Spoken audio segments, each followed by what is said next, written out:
माओवादीले वर्तमान सरकारलाई दिएको समर्थन फिर्ता लियो। एक हिसाबले अब हाँसो पनि उठ्छ, किनभने यो समर्थन फिर्ता लिनको लागि हामीले धेरै अगाडिदेखि भन्यौँ। फागुनको 11 गते जुन संसद पुनर्स्थापना भयो र पुनर्स्थापना भए पछाडि लगत्तै अब केपी ओलीलाई राजीनामा दिन त भन्नुभयो उहाँहरू अलिक कुनामा बसेर, तर आफूले दिएको समर्थन फिर्ता लिन सक्नु भएन। आज केपी ओलीले वर्तमान सरकारले प्रधानमन्त्रीज्यूले स्वयं अब विश्वासको मत लिन्छु नभने भए आजको मितिसम्म फिर्ता लिनुहुन्न थियो उहाँहरू। कोही किन डराउनु भयो हो, कारण के देख्नुहुन्छ? खोइ के देख्नुभयो उहाँहरू होइन। एक हिसाबले त निर्वाचनदेखि डराएको उहाँहरू के गर्छ गरिरहन्, हामी स्पष्ट बाटोमा छौँ होइन। ठिक छ, अब हामी विश्वासको मतको प्रक्रियामा छौँ। हामीलाई के कुरामा विश्वास छ भने हामीले विश्वासको मत प्राप्त गर्छौँ। सरकार कन्टिन्यू 2 वर्ष जान्छ, त्यस पछाडि निर्वाचनमा जान्छौँ। अब विश्वासको मत लिँदैन भने फेरि संविधानका अरू धारातिर हामी फर्किँदैनौँ, किनभने संविधानले प्रष्ट भन्छ निर्वाचन पश्चात लगत्तै भने कुनै तपाईँको चाहिँ दलको मेजोरिटी प्राप्त हो भने उसले सरकार गठन गर्छ। कसैको मेजोरिटी प्राप्त गर्ने 76 धारा 2 अनुसारको चाहिँ उपधारा 2 अनुसार 2 वा 2 भन्दा बढी दल मिलेर बनाउँछ होइन। त्यो पनि असफल भयो भने उपधारा 3 अनुसार ठुलो दलले सरकार बनाउँछ।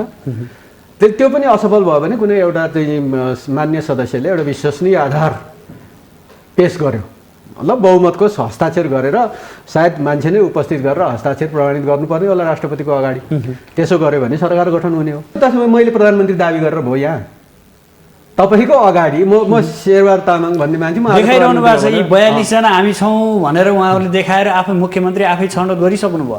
अब त्यस्तो चाहिँ अब अस्ति नै यी यस्तो पनि गरेको थियो नि, माइतीघर मण्डलतिर सभा गरेर केपी ओलीलाई हटायौँ पनि भनेको थियो नि त। त्यस्तै हो, यो त्यस्तै हो। माइतीघर मण्डलमा कुनै सभा गरेर जुलुस गरेर अनि केपी ओलीलाई हटायौँ भनेको थियो नि, केपी ओली हट्यो त। त्यस्तै हो, त्यस्तो कुनै अर्थ छैन। तपाईँलाई यहाँसम्म ल्याइसकेपछि तपाईँमाथि उठेका केही प्रश्नहरू पनि छन्।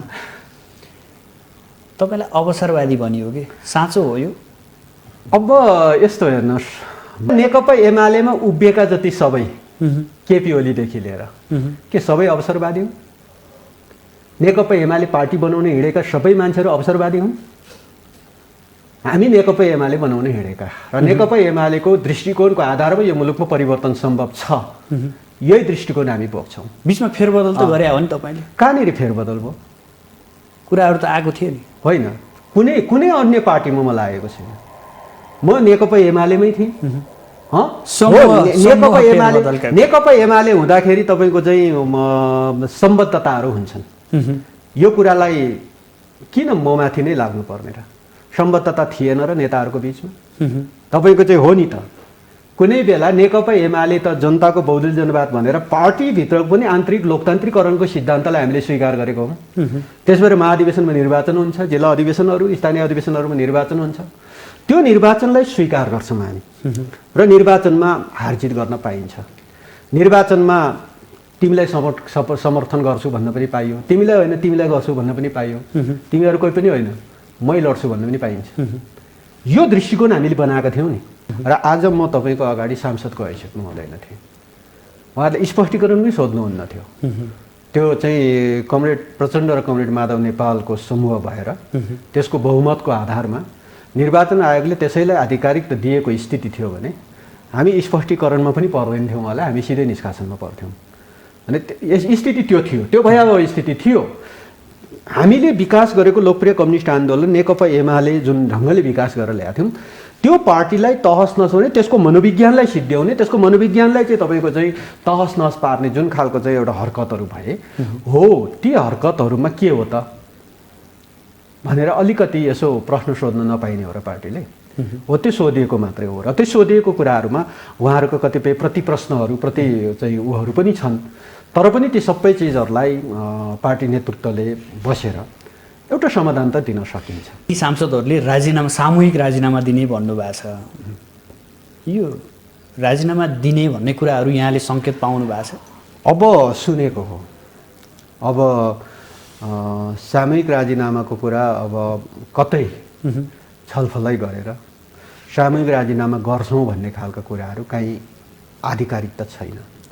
र हो, 2 दिन भयो यो सम्बन्धी हल्ला चलेको, कसैले पुष्टि गरेको पनि छैन।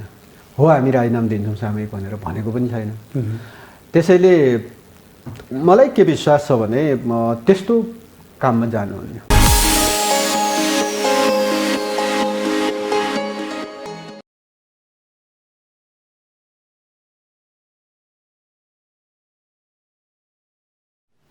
आदरणीय दर्शकबिन नमस्कार। माउन्टेन टेलिभिजन एचडीको विशेष प्रस्तुति कार्यक्रम आजको राजनीतिमा यहाँहरूलाई हार्दिक स्वागत छ। म सुदर्शन आचार्य। दर्शकबिन, यति बेला सत्ता सञ्चालन गरिरहेको नेकपा एमाले र माओवादी केन्द्रमध्ये माओवादी केन्द्रले वर्तमान सरकारलाई दिएको समर्थन फिर्ता लिएको छ। संसद सचिवालयमा उसले समर्थन फिर्ताको पत्र बुझाइसकेको अवस्था छ। अर्कोतर्फ संसद बैठक 27 गते बस्दैछ, जहाँ प्रधानमन्त्री केपी शर्मा ओलीले विश्वासको मत लिने भनेर भनिसक्नु भएको छ। वर्तमान सरकारलाई हेर्ने हो भने अल्पमतमा छ अब, र विश्वासको मत लिँदै गर्दा केही राजनीतिक उताप चढावहरू छन्, जसका कारणले अब प्रधानमन्त्रीले विश्वासको मत पाउनुहुन्छ या उहाँले विश्वासको मत गुमाउनुहुन्छ, चासोको विषय बनिरहेको छ। यो मानेमा कि नेकपा एमाले भित्र आफैमा दुई समूह छ। एक समूहले सहयोग नगर्ने सङ्केतहरू देखाइरहेको छ। त्यहाँभित्रका सांसदहरूले वर्तमान प्रधानमन्त्री केपी शर्मा ओलीलाई सहयोग गर्न नसक्ने भनेर जानकारीहरू दिइरहेका छन्। एकजुट भइरहेको अवस्था भन्ने कुराहरू बाहिर आइरहँदा नेपाली कङ्ग्रेसले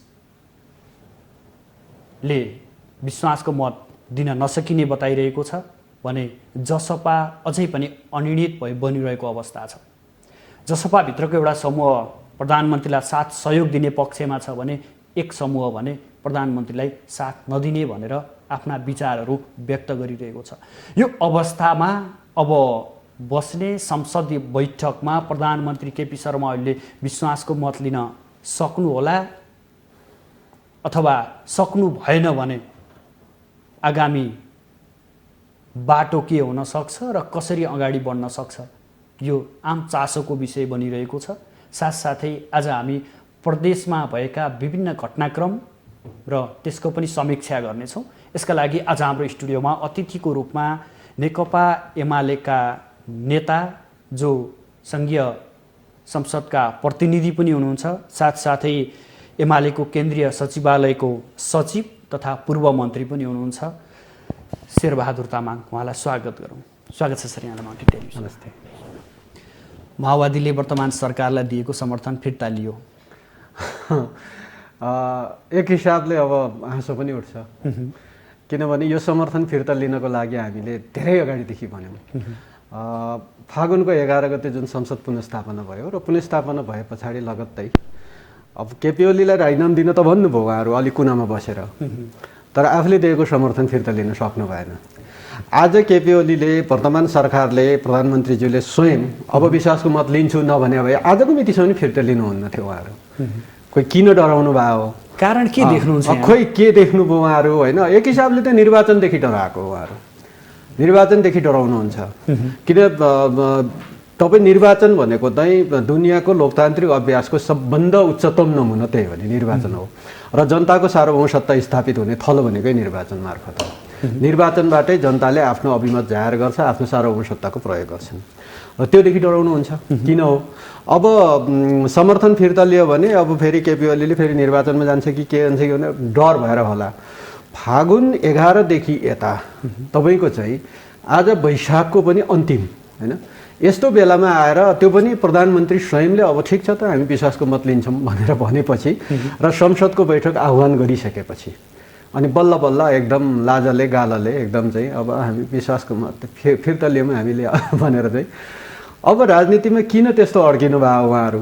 हामीले फागुन 11 देखि नै भन्यौँ आउनुहोस्, कोही सरकार बनाएर एकदम चाहिँ मेजोरिटी पुर्याएर आउनुहुन्छ भने आउनुहोस्, अविश्वासको प्रस्ताव राख्नुहोस् भनेर हामीले पटक पटक भन्यौँ। तर तपाईँको चाहिँ त्यो पुगेन, उहाँहरू त्यो सक्नु भएन। र आज तपाईँको चाहिँ प्रधानमन्त्रीले स्वयं अब विश्वासको मत लिन्छु भनेपछि बल्ल बल्ल कोही चाहिँ यसो सरकार हामी वैकल्पिक सरकार दिन्छौँ कि भनेर यसो छलफल गरिरहेको देखिन्छ। कतै कुनामा बसेर आशाले एउटा सानो आशा झिनो आशा एकदम चाहिँ तपाईँको चाहिँ काहीँ पाइन्छ कि भनेर। त्यसैले लोकतान्त्रिक व्यवस्थामा नेकपा एमाले ठुलो मेजोरिटी होल्ड गरेर बसेको पार्टी हो। 165 निर्वाचन क्षेत्रमा 80 सिट चाहिँ प्रत्यक्ष जितेको पार्टी हो एमाले। तपाईँको चाहिँ नेपाली काङ्ग्रेस ठिक छ, ऊ चाहिँ एउटा प्रतिपक्षी दलको हैसियतमा छ, त त्यसमा 23 सिट मात्रै उसले प्रत्यक्षतर्फ जितेको। 165 मा 23 सिट जितेको पार्टी म सरकार विकल्प सरकार दिन्छु भन्छ कि कुन आधारमा होइन? अब दिने भए पनि दिनुहोस् न त भन्यो नि त हामीले पर्ख्यौँ।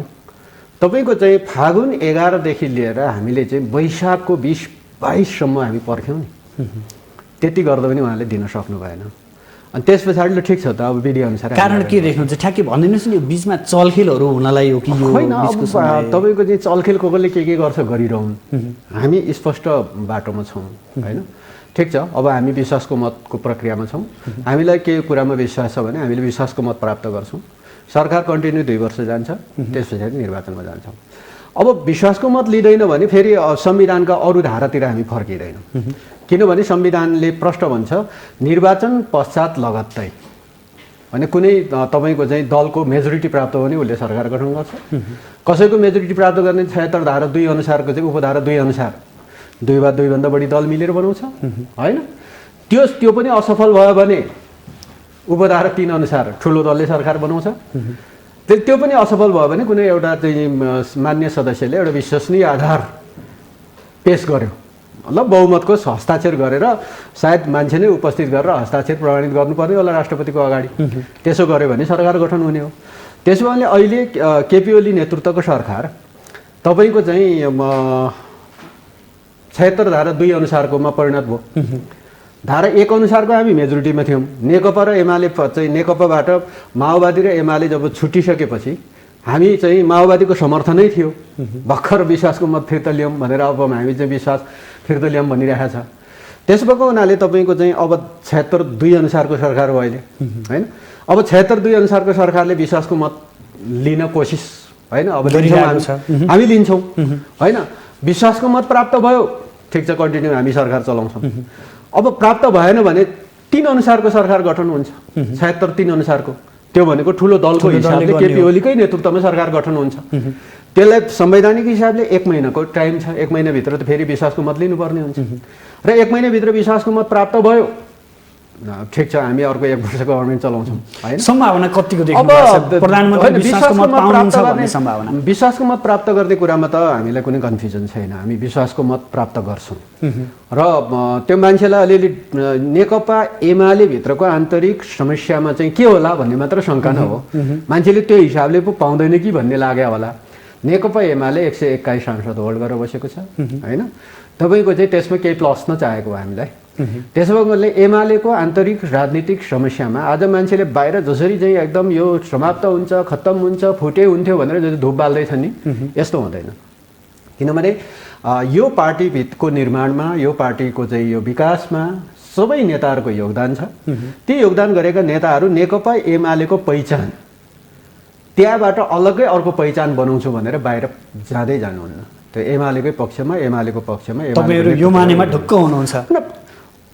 जस्तो मलाई अहिले परिचय दिँदाखेरि म एमालेको मान्छे भनेर परिचय दिन्छु नि। र हिजो त जति बेला मैले कम्युनिस्ट आन्दोलन बुझेँ, त्यो लिगेसी त त्यहीबाट जोडेर आयो नि।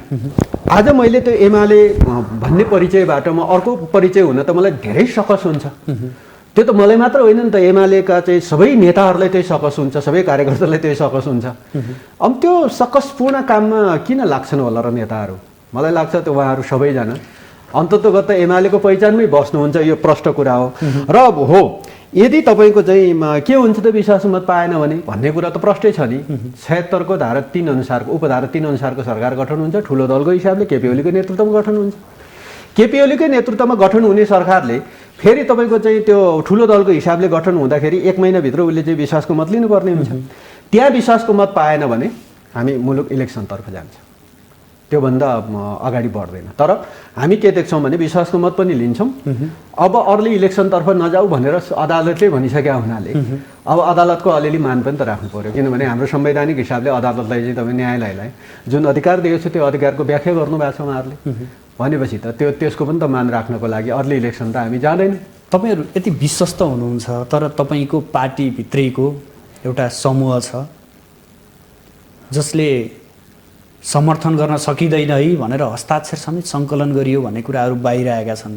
तपाईँ एकापर ढुक्क भएर बस्ने, अर्कोतर्फ तपाईँ भित्रकै अथवा एमाले भित्रबाटै जितेर यहाँसम्म आइपुग्नुभएका नेताहरूले धोका दिँदै हुनुहुन्छ तपाईँहरूलाई, यो कुरा कतिको ख्याल गर्नुभएको छ? अब यसो हेर्दा अलि अस्ति नै कर्णालीमा जुन परिघटना घट्यो त्यो नेपालको संसदीय राजनीतिको इतिहासमा सबभन्दा बिटर एक्सपिरियन्स त्यही हो होइन।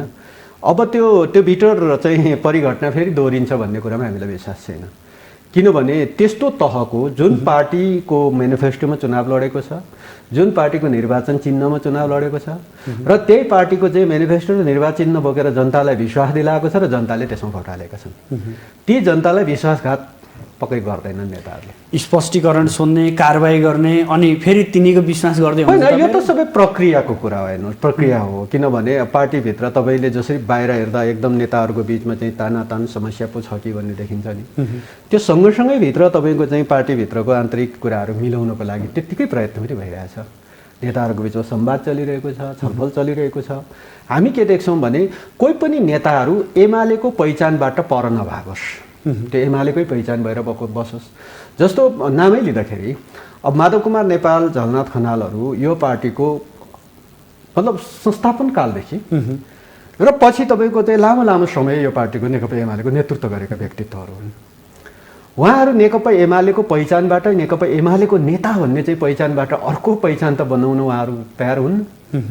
तयार हुनु भएछ भने तपाईँको चाहिँ त्यतिखेरको परिस्थितिमा पार्टीले चाहिँ तपाईँ पार्टी एउटा पार्टी त फेरि कुनै जतिसुकै तहको नेता भए पनि त्यो त व्यक्ति नै हो होइन। त्यसैले पार्टी चाहिँ तपाईँको चाहिँ सबै चिजलाई चाहिँ व्यक्तिको पछि पार्टी फेरि सधैँभरि त कुदिरहँदैन। त्यस कारणले ती सबै प्रक्रियामा तपाईँको चाहिँ हिजो नेता उहाँहरूले के भन्नुहुन्छ भने हामी केन्द्रीय सदस्यहरू बहुमतमा छौँ, जो 75 जेठ 2 पूर्वको अवस्था,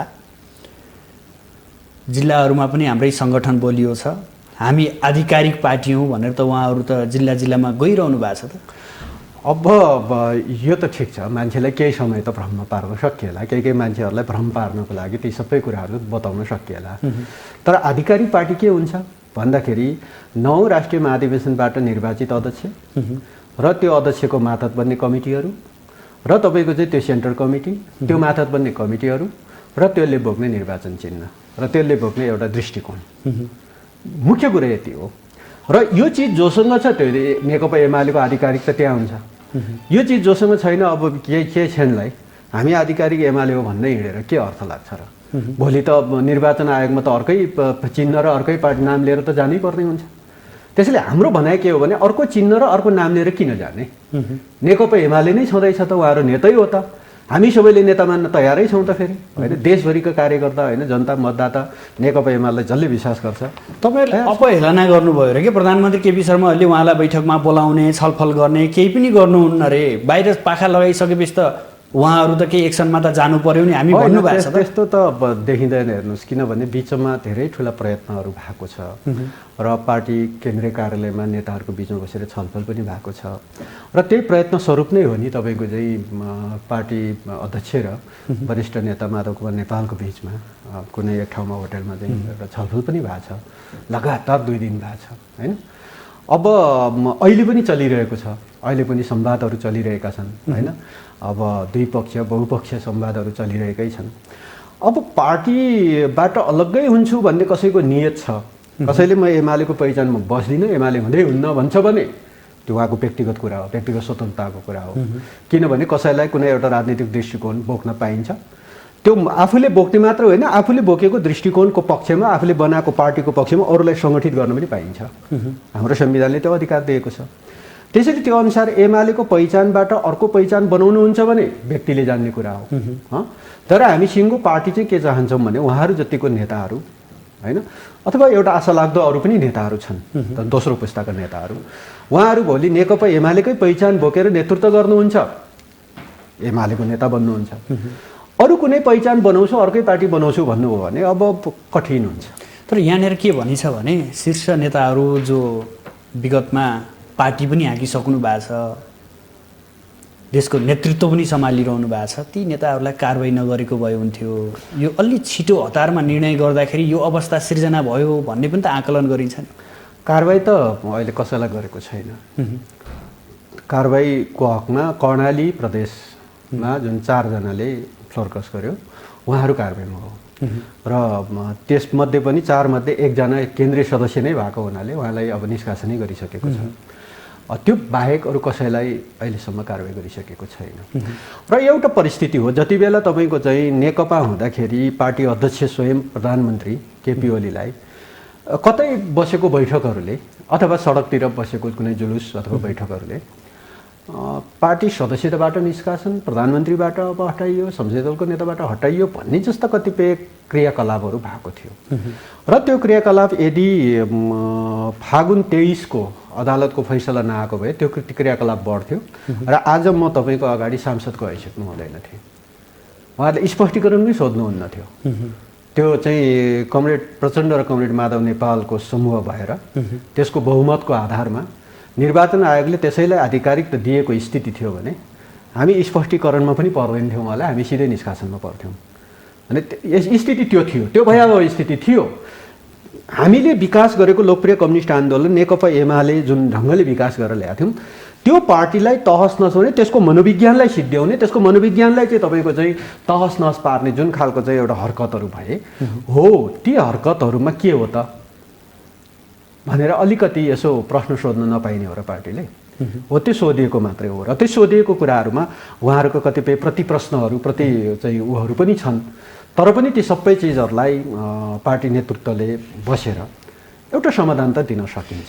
तर अभिभावकले अभिभावकत्व निर्वाह गर्नु भएन भन्ने अर्को गुनासो हुन्छ क्या बारम्बार। अब त्यही त मैले फेरि अलिक फ्ल्यासब्याक जान चाहेको, घरको अभिभावक पार्टी अध्यक्ष प्रधानमन्त्री स्वयं केपी शर्मा ओली हुनुहुन्थ्यो। अब तिमी अभिभावक होइन, तिमीलाई अब हटायौँ हामीले भनेर घरका चाहिँ अरू सदस्यहरूले घरबाटै निकालिदिउँ भनेर घोषणा गरिएको थियो होइन। त्यसैले मलाई कसले निकालिदिउँ भनेर हिजो घोषणा गरेको थियो, तपाईँहरूको भनाइ के हो त एकचोटि भन्नुहोस् न त भनेर पठाएको न हो, स्पष्टीकरण भने त्यही हो। त्यसो भएको कारणले त्यो सबै चिजमा अभिभावकत्व ग्रहण गरेकै भएर कमसेकम के हो एकचोटि सफाइको मौका पनि होला होइन। तपाईँको चाहिँ भिन्नै बस्छु, म चाहिँ किता काटै गर्छु, मलाई अंश नै देऊ भनेर कसैले भन्छ भने त्यो उसको राइट्सको कुरा हो।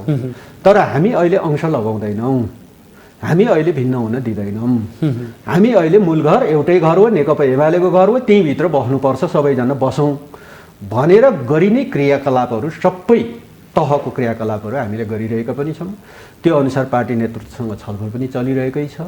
र तपाईँको चाहिँ मलाई लाग्छ यो 27 गतेसम्म नेपालको राजनीतिक परिघटनामा नेकपा एमाले भित्रको आन्तरिक डाइमेन्सनमा धेरै कुराहरू चेन्ज आउँछ। त्यो आज सोचेको जस्तो मान्छेले एकदमै पर भाग्छ कि फुट्छ कि कतिपयलाई लागेको छ, फेरि फुटे हुन्थ्यो यो पार्टी फुटे हुन्थ्यो भन्ने पनि लागेको छ। पार्टी भित्रैकालाई लागेको छ अथवा बाहिरकालाई? म चाहिँ भित्रकालाई त अब त्यस्तो लाग्दैन, हेर्नुहोस् भित्रको त जुटेर राम्रो हुन्थ्यो। फेरि फुट्ने भने चाहिँ फेरि आधिकारिक रूपमा संवैधानिक कानुनी हिसाबले त फुट्दैन, त्यो पाटो नै छैन। किनभने त्यो पाटो छैन, हो के नेताहरू अलग हुने स्थिति बन्न सक्छ, तर त्यसले पार्टी फुट भन्ने सन्देश जाँदैन। पार्टी फुट्ने भने चाहिँ संवैधानिक कानुनी हिसाबले चाहिँ केन्द्रीय कमिटीको 40% र संसदीय दलको 40% अनिवार्य चाहिन्छ दुईटैमा होइन।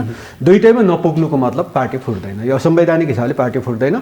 कुनै एउटा दल निर्माण गरेर जाने र आफूसँग रहेका सहमत भएका केही मान्य सदस्यज्यूहरूले अब आफ्नो पद गुमाउने अब यो स्थितिमा त जान सक्छ। तर त्यो पनि किन जाने भन्ने कुरामा हाम्रो प्रयत्न जारी छ। उहाँहरू बारम्बार भन्नुभएको छ फागुन 28 यो फिर्ता गर्न सकिँदैन। यस्तो भयो तपाईँको चाहिँ पार्टीको संवैधानिक हिसाबले हाम्रो चाहिँ 5 वर्ष अवधि हुन्छ र हामी महाधिवेशन अब गर्नुपर्ने स्थिति हुन्छ। महाधिवेशन टाइममा महाधिवेशन गरेर अपडेट गर्दैन पार्टी भने दर्ता खारेज हुन्छ पार्टीको। तपाईँको त्यो पार्टीले आफ्नो अपडेट हिसाब बुझाएन भने त तपाईँको त्यो दर्ता खारेज हुनसक्छ। त्यसो भएको कारणले हामी त संविधान कानुन मान्ने पार्टी हो नि। त्यसो भएको कारणले हामीले बिचको जुन नेकपा हुँदाखेरिको अवस्थालाई रिमाइनस गर्ने हो भने पनि हाम्रो चाहिँ 5 वर्ष अवधि कटिसक्यो। त्यसैले हामीले तपाईँको चाहिँ महाधिवेशन गर्नै पर्ने स्थिति हुन्छ र फागुन 28 मा हामीले महाधिवेशन सम्बन्धी प्रस्ताव मात्रै प्रस्तुत भएको थियो। त्यो प्रस्ताव प्रस्तुत भएको थियो र त्यही प्रस्ताव उप छलफल चलिरहेकै बेलामा हो न हो हामीलाई कारबाही गर्यो भन्नुभयो। किनभने महाधिवेशनको जिम्मेवारी पनि हेरफेर पनि गरियो नि त्यो बेला। केही जिम्मेवारीहरूको अब हेरफेर हुन्छ। तपाईँको चाहिँ जस्तो भनौँ न, म आज सांसदको हिसाबले छु नि, मलाई फलानु बेला मन्त्री बनाएको थियो, मलाई किन हटाएको, अथवा म मन्त्री नै कन्टिन्यू हुन्छु नि लाइफ लङ भन्न पाइन्छ होला र। कहिले कोही सांसद मन्त्री होला, कोही मन्त्रीबाट सांसदमा परिणत होला, कोही केन्द्रीय सदस्य होला, कसैले चाहिँ तपाईँ विभागको जिम्मेवारी पाउला, त्यो विभागबाट कसैले भूगोलको जिम्मेवारी पाउला। यो भने त तपाईँको चाहिँ नियमित प्रक्रियाको कुराहरू हुन् नि।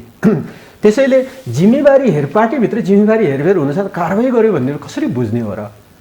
जिम्मेवारी हेरफेर त हुँदैन र।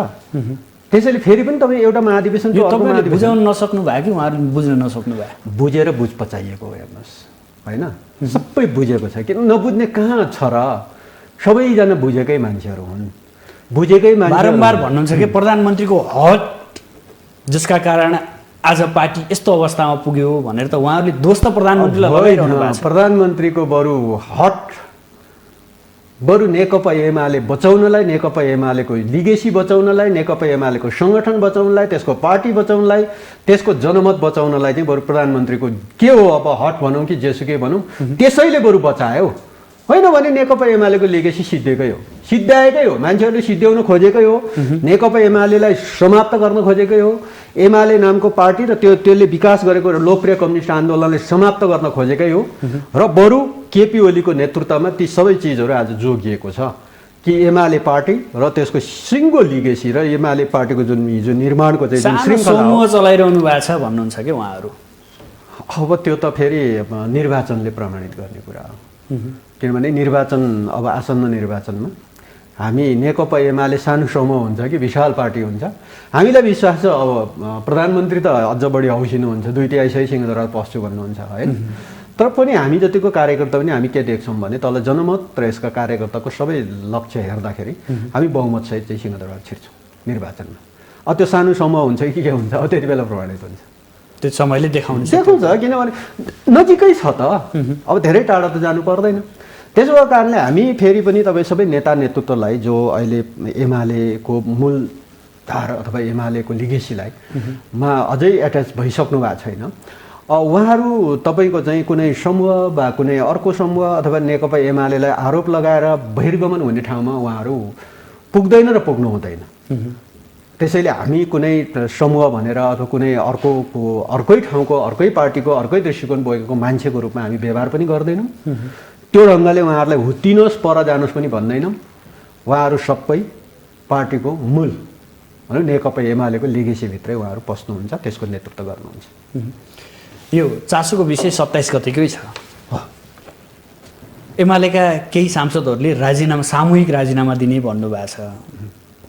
यो राजीनामा दिने भन्ने कुराहरू यहाँले सङ्केत पाउनु भएको छ? अब सुनेको हो। अब सामूहिक राजीनामाको कुरा अब कतै छलफलै गरेर सामूहिक राजीनामा गर्छौँ भन्ने खालको कुराहरू कहीँ आधिकारिक त छैन। र हो 2 दिन भयो यो सम्बन्धी हल्ला चलेको हो, कसैले पुष्टि गरेको पनि छैन। हो हामी राजीनामा दिन्छौँ सामूहिक भनेर भनेको पनि छैन। त्यसैले मलाई के विश्वास छ भने त्यस्तो काममा जानुहुन्न। जनताले 5 वर्षलाई भनेर चुनिदिएको अनि 5 वर्षलाई भनेर चुनेका सांसद पनि त हुन् नि। 5 वर्ष तिमी नेता बन, हाम्रो नेता बन, हाम्रो क्षेत्रको विकास गर, हामी जनताको जनप्रतिनिधि बन, यही भनेर चुनेको होला। अनि त्यही भनेर चुनेको कारणले तपाईँको चाहिँ पुस 5 को निर्णयको विरुद्ध पनि उभियो नि त साथीहरू, होइन? पुस 5 गते चाहिँ हामी 5 वर्षको लागि चुनिएका चाहिँ अनि कहाँ हुन्छ त्यो विजय विघटन गर्न भनेर अब भन्नुभयो।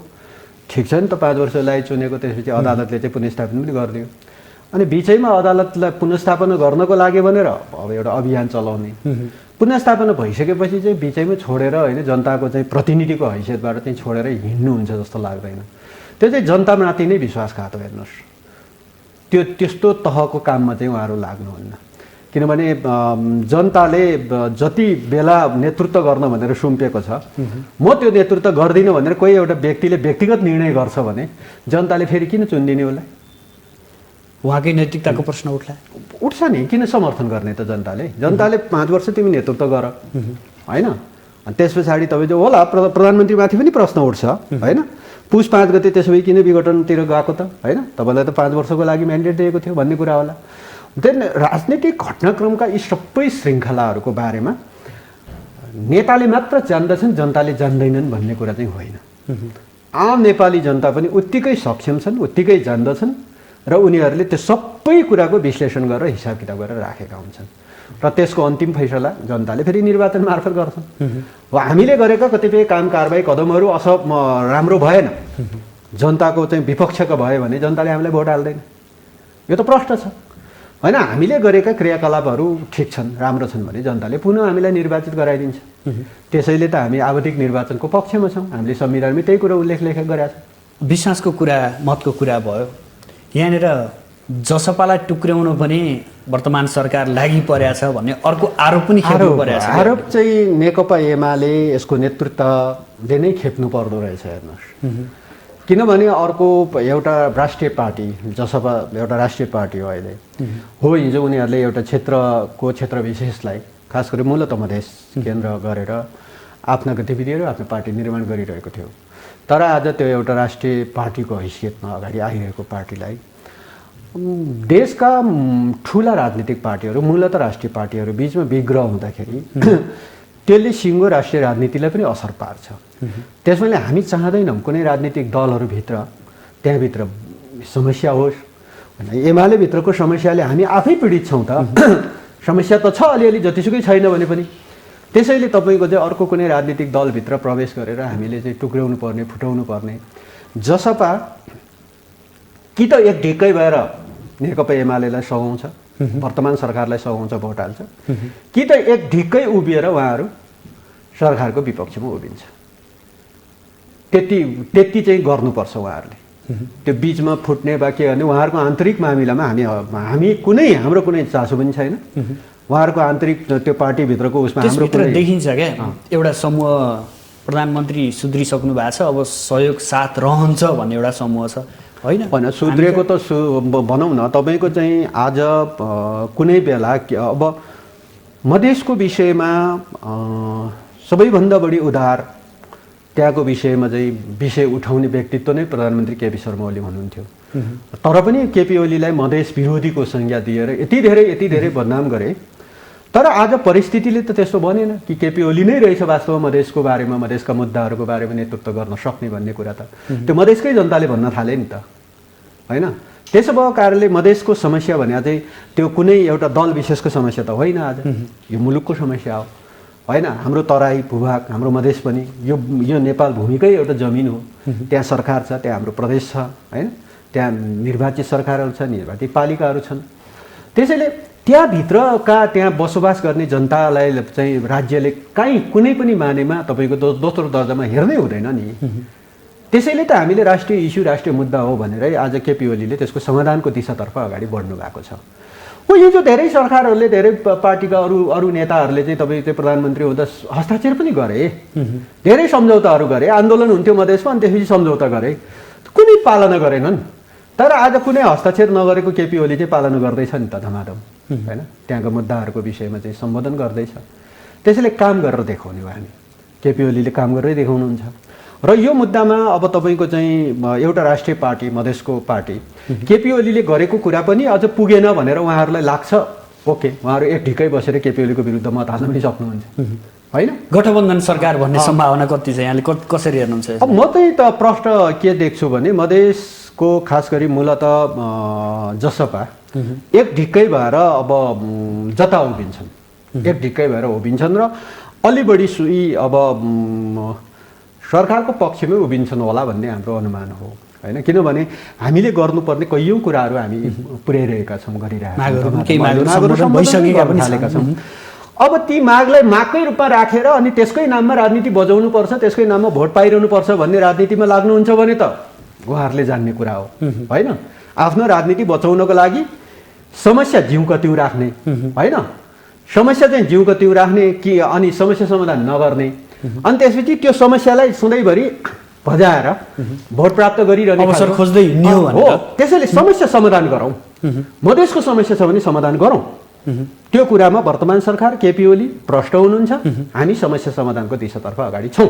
केही सम्बोधन अब सम्बोधन गर्छौँ, भइरहेको छ र गर्दैछौँ। त्यसैले सम्बोधन हुन्छ र सम्बोधन भइसके पछाडि ठिक छ नि त, मधेसमा चाहिँ तपाईँको चाहिँ राजनीतिक मुद्दाहरू चाहिँ समस्या समाधान भयो भने अब निर्माणको मुद्दा अगाडि बढ्ला नि त। अब विकास निर्माणको समृद्धिको इस्युमा चाहिँ अगाडि बढ्ला नि त। हो, त्यो इस्यु बोकेर भोट माग न राजनीतिक दलहरू, तर सधैँभरि जस्तो एउटा समस्या राख्ने, समस्यालाई कहिल्यै समाधान नगर्ने, अनि त्यस पछाडि तपाईँको चाहिँ समस्या जिउको त्यौँ राखेर अनि त्यो समस्यालाई सधैँभरि भजाएर आफ्नो राजनीतिक दुनो सोझाउने खालको चाहिँ प्रवृत्ति त्यो खराब हो, जोसुकैले बोके पनि। यस्तै राजनीतिक गन्जागोल भयो भने पुनः प्रतिनिधि सभा विघटन भएर अर्ली निर्वाचनमा जाने सम्भावना कतिको छ? संविधानको चाहिँ धारा अनुसार, धारा उपधारा अनुसारै अगाडि बढ्छ। यसमा त प्रश्न, त्योभन्दा बाहिर चाहिँ अब जाँदैन। किन प्रश्नै छ नि, तपाईँको मैले अघि नै सुरुमै भने नि, यदि धारा 76 को उपधारा 2 अनुसारको सरकार अहिले यसले विश्वासको मत माग्यो, विश्वासको मत प्राप्त भयो, कन्टिन्यू 1 वर्ष जान्छ, त्यसपछि त इलेक्सन वर्ष हो, फेरि सरकारलाई अविश्वास प्रस्ताव राख्ने कुरा पनि बन्दैन। त्यसपछि हामी नियमित प्रक्रियाकै निर्वाचनमा हामी जान्छौँ। विश्वासको मत प्राप्त भएन, फेरि उपधारा तपाईँको चाहिँ 1 वा 2 तिर फर्किँदैन कि उपधारा 3 मा जान्छ। यो त प्रश्न छ। उपधारा 3 भनेको चाहिँ तपाईँको चाहिँ केपी ओली नेतृत्वकै ठुलो दलको हिसाबले सरकार गठन हुन्छ, एमालेकै सरकार गठन हुन्छ। हो, त्यसले पनि 1 महिनाभित्र विश्वासको मत लिनुपर्छ। 1 महिनाभित्र विश्वासको मत प्राप्त गर्यो, कन्टिन्यू तपाईँको चाहिँ सरकार अगाडि बढ्छ। विश्वासको मत प्राप्त भएन भने त 2 अनुसार उपधारा 2 अनुसारको सरकार गठन गर्न नसक्नेहरूले 4 अनुसारको सरकार गठन गर्छ, गर्दैन। त्यसो हुँदा केपी ओलीकै नेतृत्वमा इलेक्सनमा जाने सम्भावना पनि त्यत्तिकै छ। यहाँनिर के कुराहरू पनि उठ्छन् भने यी राजनीतिक दलका शीर्ष नेताहरू आफ्नै बुद्धि विवेकले चलेका छैनन्, कतैबाट परिचालित छन् र यहाँ स्पष्ट रूपमा केही व्यक्तिहरू आउँछन्, प्रचण्ड, देउबा, माधव, उपेन्द्र, बाबुराम र ओली चाहिँ एउटै पावर सेन्टरबाट चलिरहेछन्, तर उनीहरूले फरक फरक रूपमा यिनीहरूलाई प्रयोग गरिरहेछन् भनेर पनि आवाजहरू आउँछन्। यसमा सत्यता कतिको छ? अब नेपालको राजनीतिक इतिहासमा उहाँहरू एउटा पात्रहरू त हुन्, कुनै बेला यो मुलुकको राजनीतिक परिवर्तनको अगुवाकर्ताहरू, राजनीतिक परिवर्तनको अगुवाकर्ता हो, तर समृद्धि निर्माणको परिवर्तनको अगुवाकर्ता हुन सक्नु भएन। र त्यो नसकेपछि पनि उहाँहरू फेरि पनि निरन्तर त्यो अगुवाई, सरकारको अगुवाई, राष्ट्र प्रमुख हुने लालसाले निरन्तर चाहिँ उहाँहरू लागिरहेको देखिन्छ। अनि त्यो चिजले गर्दाखेरि कहिलेकाहीँ नेपालको राजनीतिमा अब यो अनेक खालका चाहिँ ट्विस्टहरू हुने र त्यसो हुँदाखेरि अन्त कतैबाट पो खेलिरहेको हो कि भन्ने जस्तो आशंका पैदा हुनुपर्ने होइन, त्यस्तो खालको परिस्थिति त अनेक आशंका गर्न थालियो कि राजतन्त्रकै फेरि कुरा गर्न थालियो, राज संस्थाको कुरा गर्न थालियो, अनेक कुराहरू उठ्न थाल्यो। यही राजनीति अस्थिरतामा खेल्ने रमाउनेहरू धेरै भए छन्। हाम्रो चाहिँ अत्यन्त समृद्ध भाषा छ हाम्रो, अनि समृद्ध भाषामा समृद्ध शब्दहरू छन्।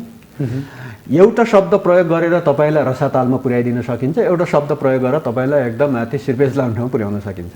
हाम्रो भाषा यति समृद्ध छ। त्यसैले तपाईँको चाहिँ हामी अत्यन्त यति धेरै शब्दहरू छन् गाली गलौजका, होइन, त्यो सबै प्रयोग गर्छौँ हामी। प्रयोग भइसकेपछि केही दिनमा त प्रयोग भइसकेको छ। र कहिलेकाहीँ तपाईँलाई अलिक फुल्याउनु पऱ्यो भने एकदम चाहिँ त्यस्तै शब्दहरू, सम्मानका शब्दहरू पनि हामीसँग त्यत्तिकै छ। त्यसैले समृद्ध भाषा प्रयोग भाषा हाम्रो मुलुकमा, र त्यसले तपाईँको चाहिँ मुलुकलाई के दियो त? आज राजनीतिक नेताहरूको बिचको चाहिँ जुन खालको खिचतानी देखिएको छ, यसले मुलुकलाई के दियो? फर्केर हेर्दाखेरि त जसरी बरु केपी ओलीको नेतृत्वमा सरकार गठन भए पछाडि जुन खालको चाहिँ हामी समृद्ध नेपाल, सुखी नेपालीको एउटा चाहिँ एचिभमेन्ट, एउटा नारा दिएर हामी त्यो एचिभ गर्नको लागि अगाडि बढिरहेका थियौँ। तर बिचैमा 1 वर्ष जति केपी ओलीले अलिक फ्लुइन्टली नै चलाउनु भयो, त्यति बेला हामी एकदम प्रदेशमा कानुन थिएन, केन्द्रमा कानुन थिएन, सबै कानुन निर्माणको प्रोसेसहरूमा हामी थियौँ। कर्मचारीहरूको चाहिँ तपाईँ कहाँ हाल्ने हो, के गर्ने हो, उनीहरूको व्यवस्थापनको कुराहरू थियो, संरचनाहरू के बनाउने हो भन्ने कुरामै समस्या थियो। त्यो सबै चिज निर्माण गर्नलाई हामीलाई टाइम लाग्यो। हामी 1 वर्ष जति त्यही काममा लाग्यौँ। हो त्यति बेला भने केपी ओलीले अलिकति राम्रोसँग चलाउन पाएको थियो। 1 वर्षपछि त तपाईँको चाहिँ लगातार प्रहार गर्ने ठाउँ पुग्यो। त्यो प्रहार गर्दा गर्दै पनि केपी ओली जतिको व्यक्तित्व भएरै होला सायद निरन्तर तपाईँको चाहिँ कामको चाहिँ पनि अगुवाई गर्नुभयो। त्यो सबै प्रहार पनि खप्दै अनि कामको पनि अगुवाई गर्दै जानुभयो र जति स्मुथली काममा चाहिँ अगुवाई गर्नुपर्ने हो ती सबै प्रहारहरूको कारणले स्मुथली अगाडि बढ्न सकेन र धेरै चिजहरू गर्न सकिन्थ्यो होला। यसमा शक्ति केन्द्र भन्छ क्या, अघि पनि प्रसङ्ग उठाएको थिएँ मैले। शक्ति केन्द्रको हात छ यो हुनुमा, राजनीतिक अस्थिरता ल्याउनुमा भनिन्छ नि।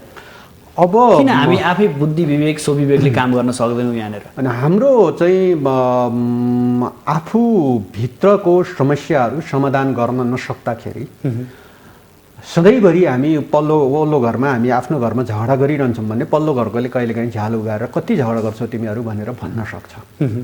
त्यतिसम्मको रूपमा हामी बुझ्छौँ। तर त्योभन्दा बढी अब आफै मिलाउन नसक्ने, अरूले प्रहार गर्यो, अरूले चाहिँ हान्यो, अरूले चाहिँ होइन खेलिरहेछ भनेर हामी आरोप लगाएर उम्किन्छौँ क्या।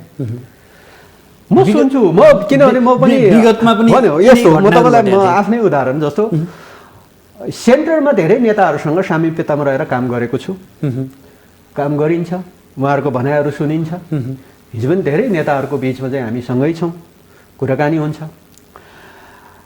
अब छिमेकी राष्ट्रलाई जोडेर एउटा नेताले अर्को नेतालाई, एउटा नेताको सुन्नुहुन्छ, एउटा नेतालाई त्यो छिमेकी राष्ट्रहरूसँग जोडेर कुरा गरिरहेको हुन्छ, फेरि जसले अर्को नेतालाई गरिरहेको हुन्छ उसँग कुरा सुन्यो भने त्यो अर्को नेतालाई त्यत्तिकै हाइटमा चाहिँ छिमेकी राष्ट्रसँग जोडेर कुरा गरिरहेको हुन्छ क्या। को चाहिँ परिचालित हो त त्यसो भए, होइन? उत्तिकै जस्तो कोही नेताले भनिरहेको हुन्छ फलानुले अब यसरी चाहिँ छिमेकी राष्ट्रसँग चाहिँ ऊ सम्बन्ध गरेर यस्तो बिगार्यो, मलाई यसो गर्दैछ, मलाई प्रहार गर्दैछ, मलाई समाप्त गर्दैछ भनेर एउटा नेताले बोल्छ। फेरि अर्को नेतासँग तपाईँले त्यही चाहिँ सम्बन्ध राख्नुभयो, कुराकानी गर्नु, उसले फेरि अर्को नेताले त्यही ढङ्गले चाहिँ भनिरहेको हुन्छ।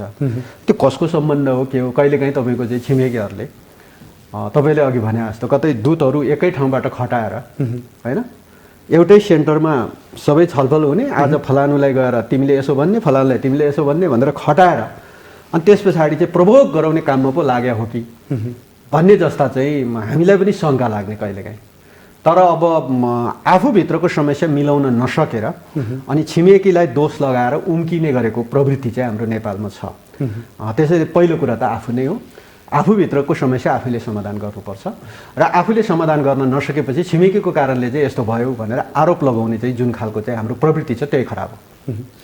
अर्को कुरा, नेपालमा कम्युनिस्टलाई एउटा आरोप लाग्ने गर्छ कि कम्युनिस्टको स्थापना कालदेखि नै विभिन्न विभाजन टुटफुटका कुराहरू गर्दै आए जो आज पनि देखिएको छ। अहिलेको यो पछिल्लो जनमत कम्युनिस्टले थेग्न सकेनन् पनि भन्छन् क्या, तपाईँहरूलाई त्यो पनि भनिन्छ? अब हो, कम्युनिस्ट पार्टीको स्थापना कालदेखि अब कमरेड पुष्पलालले जसरी सुरुवात गर्नुभयो त्यसभन्दा पछाडि जसले कम्युनिस्ट पार्टीको भनौँ न तपाईँको संस्थापन गर्नुभयो उहाँलाई नै कारबाही गर्यो, हटाउने ठाउँमा हामी पुग्यौँ। तपाईँको चाहिँ त्यसभन्दा निरन्तर पछाडि कम्युनिस्ट पार्टीको इतिहासमा धेरै ठुलो विग्रहहरू, टुटफुटहरू र त्यो टुटफुटको श्रृङ्खलालाई 28 सालतिरदेखि फेरि एकजुटीकरण गर्ने खालको अभियान झापा आन्दोलन हुँदै सुरुवात भयो र क्रमैसँग फेरि नेकपा मसालभित्र पनि चौथो महाधिवेशन मसाल हुँदै त्यो अलिकति रेडिकल धार उसले पनि एकीकृत गर्ने अभियान सुरु गर्यो। त्यो 52 सालमा नेकपा माओवादीको नामबाट जुन जनयुद्धमा गयो ऊ पनि एउटा एकीकरणको प्रक्रियामै अगाडि बढ्यो र नेकपा एमाले चाहिँ माले हुँदै 47 सालमा जब मार्क्सवादीसँग एकीकरण भने नेकपा एमाले बनेपछि भने चाहिँ त्योभित्र मूलत ब्यालेटमा विश्वास गर्ने राजनीतिक दलहरू, खास गरी लेफ्ट कम्युनिस्ट पार्टीहरू सबै त्यो पार्टीभित्र एकीकरण हुने अभियानमा लाग्यो र जो ब्यालेटमा होइन बुलेटमा विश्वास गर्छु भन्नेहरू 52 साल हुँदै माओवादी जनयुद्धमा होमिन पुगे। मतलब यसरी दुईटा कम्युनिस्ट पार्टीको मूलधारा यसरी विकास भएको हो होइन। र यसलाई अन्तिममा फेरि पनि तपाईँको चाहिँ नेकपा एमाले बोकेको जनताको बहुदलीय जनवाद मूलत बुलेट होइन ब्यालेटमै विश्वास गर्ने भन्ने चाहिँ जुन दृष्टिकोण, कम्युनिस्ट पार्टी पनि ब्यालेटमा विश्वास गर्छ भन्ने दृष्टिकोण न हो।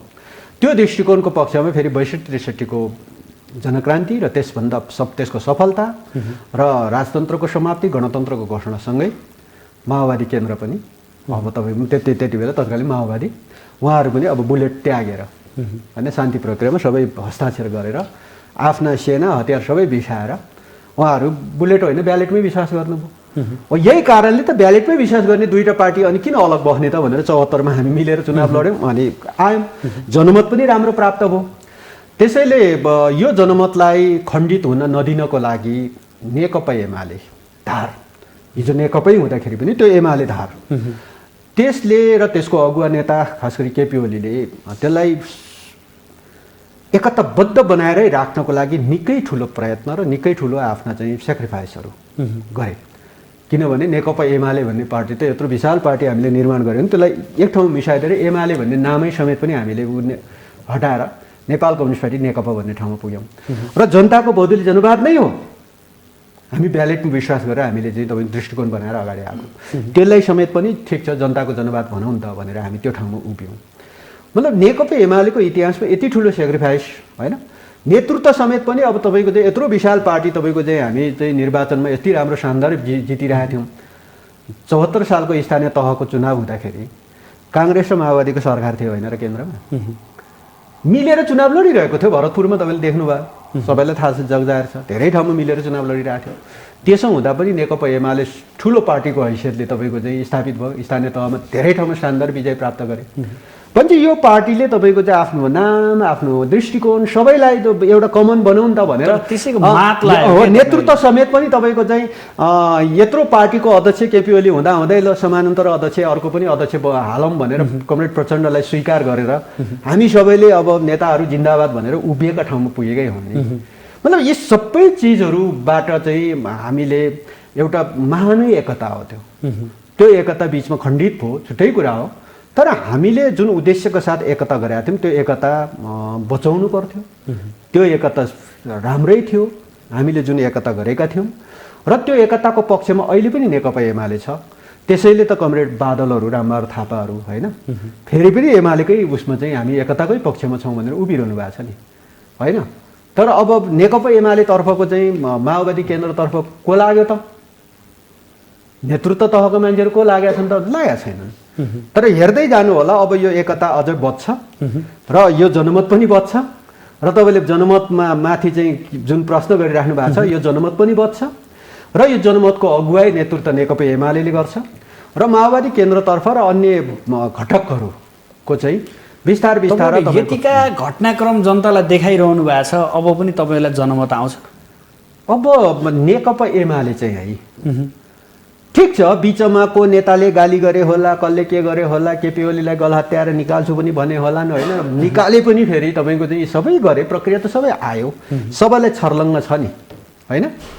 अब सबैलाई यी घटनाक्रममा छर्लङ्गै छ। तर कोही नेताले नेकपा एमाले भित्रैको कोही नेताले केपी ओलीलाई धारे हात लाउँदाखेरि जनताको चाहिँ केपी ओलीले के बिगार्यो त? व्याख्या त यहाँ जान्छौँ नि।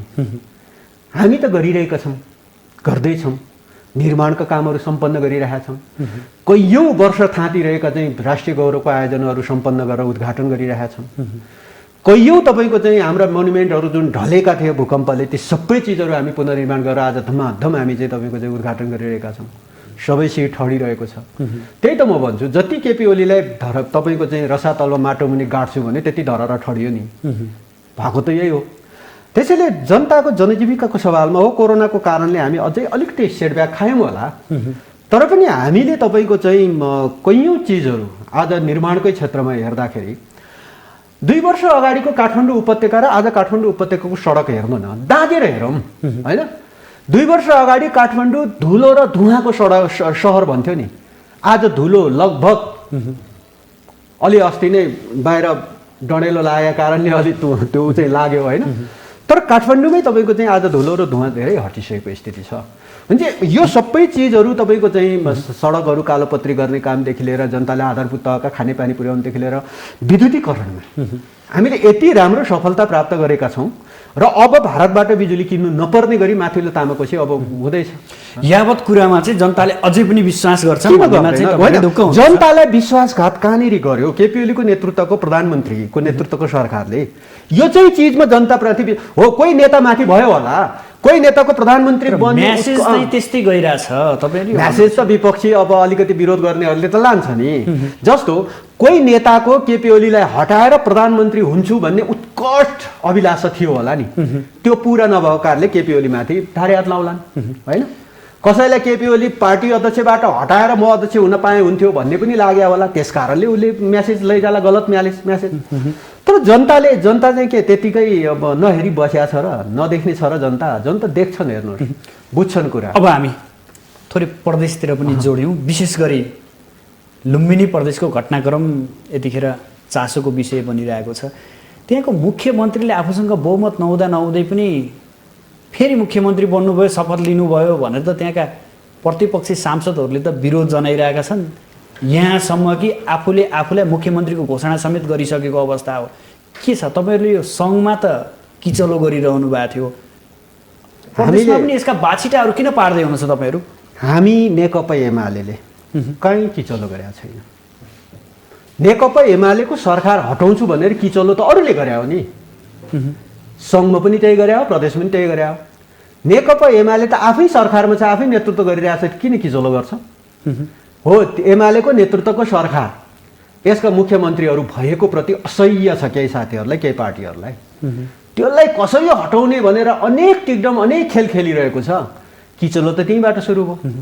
हामी त स्मृति सरकार चलाइरहेछौँ, काम गरिरहेका छौँ। गण्डकीमा त तपाईँहरूले जनमोर्चाका एकजना सांसदलाई त अस्पताल लगेर भर्ना गर्नुभयो अरे, त्यहाँसम्मका कुराहरू आइसके होइन। अब आरोप त जस्तो पनि लाउन सकिन्छ होइन, उहाँका पनि आफ्नो अभिव्यक्तिहरू सुनौँ होइन। मैले अघि नै त्यसैले सङ्केत गरेको, यदि 2 वर्षको टाइम पिरियड नभएको र 5-6 महिनाको मात्र टाइम पिरियड भयो भने आज धेरै अन्य चाहिँ खास गरी माओवादी केन्द्रका र अरू राजनीतिक दलका धेरै मान्य सदस्यज्यूहरू नेकपा एमालेमा प्रवेश गरिसक्थे। अलि समय ग्याप लामो भएको हुनाले अलिकति आफ्नो पार्टीको चाहिँ दावाका साथ भन्नुहुन्छ यो? एकदम, यो हेरिराख्नुहोस् न, यो प्रक्रिया त अब सुरु हुन्छ। तपाईँ काउन्ट गर्नुहोस् त, प्रदेश र सङ्घ गरेर हिजो माओवादी केन्द्रबाट चाहिँ चुनाव लडेका मान्छेहरू 16 जना मान्य सदस्यहरूले त्यो पार्टी छोडेन, बरु आफ्नो पद छोडिदियो नि, त्याग्दियो नि, नेकपा एमाले प्रवेश गरेन। अब यो त बढ्छ, खुरुखुरु बढ्छ। यो त हुने नै त्यही हो, त्यो जनमोर्चाको होस्, आफैभित्र सम्हाल्न सकिरहनु भएको छैन।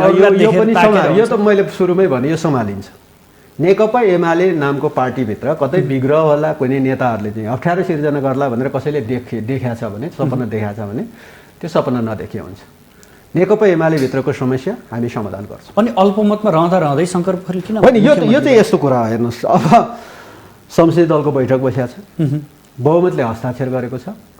त्यो हस्ताक्षर गरेर तपाईँको चाहिँ त्यो हस्ताक्षरसहित बुझाइएको छ प्रदेश प्रमुखलाई, अनि त्यसै प्रदेश प्रमुखले चाहिँ शपथ ग्रहणको चाहिँ टाइम तोकिसकेको छ।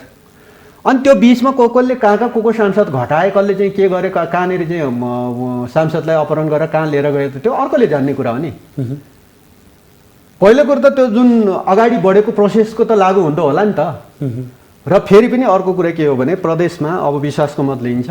अहिले त लुम्बिनी प्रदेशमा 2टा मुख्यमन्त्री हुनुहुन्छ। विश्वासको होइन, त्यो मुख्यमन्त्री मैले प्रधानमन्त्री दाबी गरेर भयो यहाँ तपाईँको अगाडि म शेरबहादुर तामाङ भन्ने मान्छे म देखाइरहनु भएको छ। यी 42 जना हामी छौँ भनेर उहाँहरूले देखाएर आफै मुख्यमन्त्री आफै छनौट गरिसक्नु भयो। अब त्यस्तो चाहिँ अब अस्ति नै यी यस्तो पनि गरेको थियो नि, माइतीघर मण्डलतिर सभा गरेर केपी ओलीलाई हटायौँ पनि भनेको थियो नि त।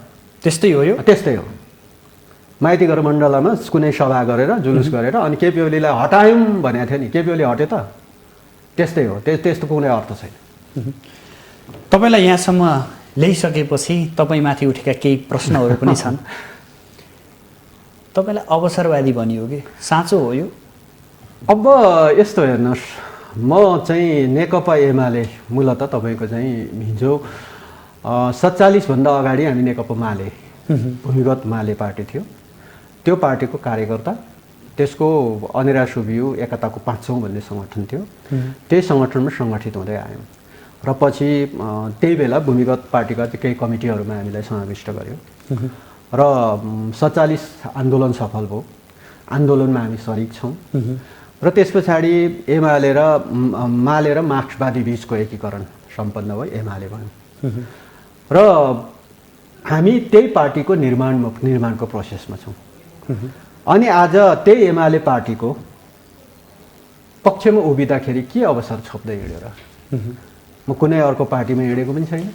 म नेकपा एमालेको केन्द्रीय यहाँलाई एकातर्फ शालीन स्पष्ट वक्ता भन्छन्, तपाईँको निर्वाचन क्षेत्रमा जाने हो भने लोकप्रिय नेता मानिनुहुन्छ, तर बीचमा चाहिँ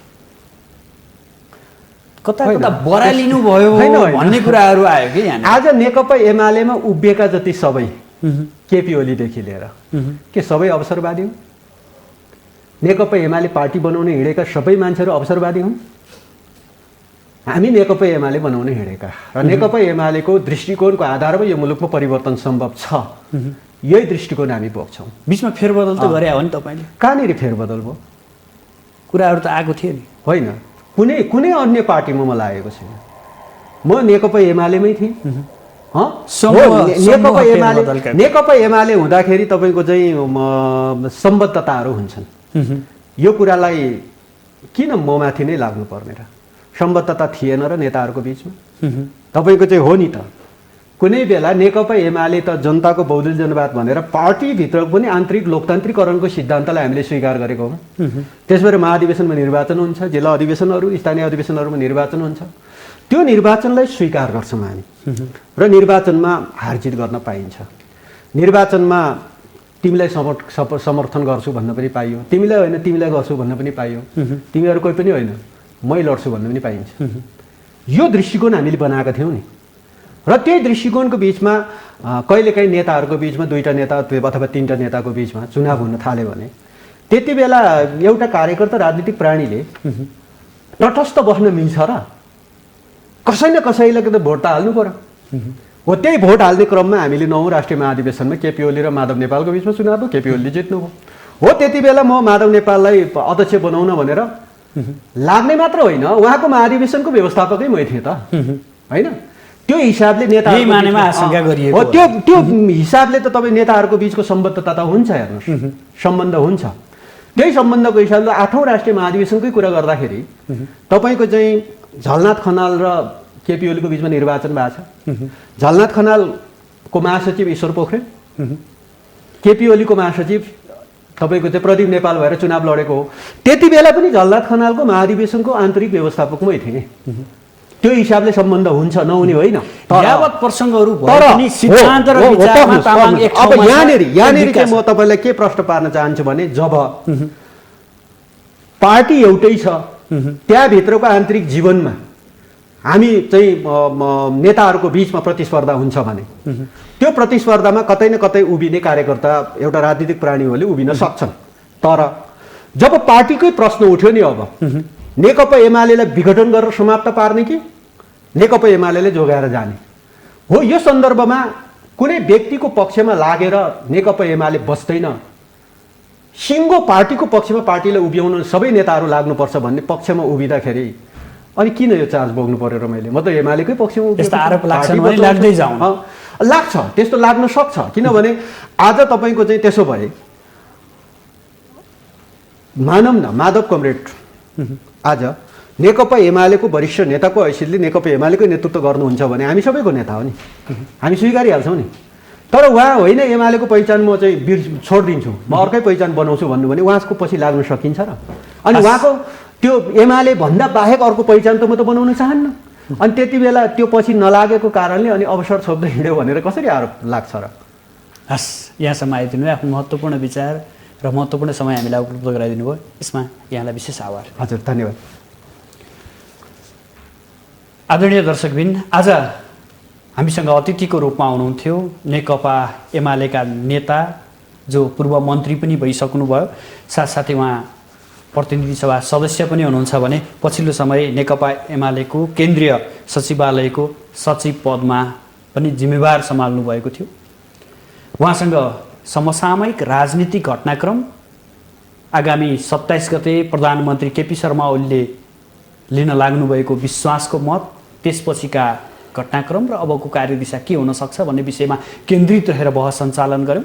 भोलि नयाँ विषयवस्तु र नयाँ अतिथिका साथ उपस्थित हुनेछौँ। आजलाई भने बिदा दिनुहोस्। नमस्कार।